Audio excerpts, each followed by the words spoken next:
IPO అంటే ఏంటో తెలుసుకుందాం. ఐపీఓ అంటే ఇనిషియల్ పబ్లిక్ ఆఫరింగ్. సో ఈ ఐపీఓ అంటే ఏంటంటే ఇప్పుడు కంపెనీస్ ఉంటాయి కదా.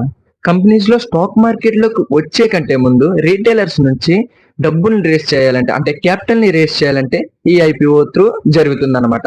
సో మీరు నన్ను అడగొచ్చు అండ్ స్టాక్ మార్కెట్ ఐపీఓ ఒకటి కాదా అని. ఒకటి కాదు. సో ఎందుకంటే చెప్తా వినండి.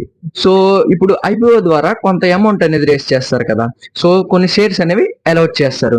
సో ఆ షేర్స్ అలౌట్ చేసిన తర్వాత ఆ అమౌంట్ వస్తుంది కదా. ఆ అమౌంట్ అనేది కంపెనీ గ్రోత్ కోసం కావచ్చు, లేదంటే మిగతా విషయాల కోసం కావచ్చు. సో ఇది అనేది యూజ్ చేసుకోవచ్చు. ఒకవేళ ఐపీఓ అయిపోయిన తర్వాత స్టాక్ మార్కెట్ లో వచ్చినాయి అనుకోండి. ఆ స్టాక్ మార్కెట్ లోకి వచ్చిన తర్వాత ఆ అమౌంట్ అనేది కంపెనీస్ అనేది ₹1 కూడా ముట్టుకోవడానికి ఉండదు.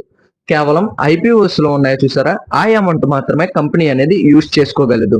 అండ్ ఐపీఓ అనేది ఫస్ట్ కేటగిరీ మార్కెట్ అంటారు. అండ్ స్టాక్ మార్కెట్ అనేది సెకండ్ కేటగిరీ మార్కెట్ అనుకుంటారు. సో మీరు ఐపీఓకి స్టాక్ మార్కెట్ కి మీరు కన్ఫ్యూజ్ అవ్వకండి. ఐపీఓ అంటే first market and stock market అంటే సెకండ్ మార్కెట్ అని అర్థం చేసుకోండి.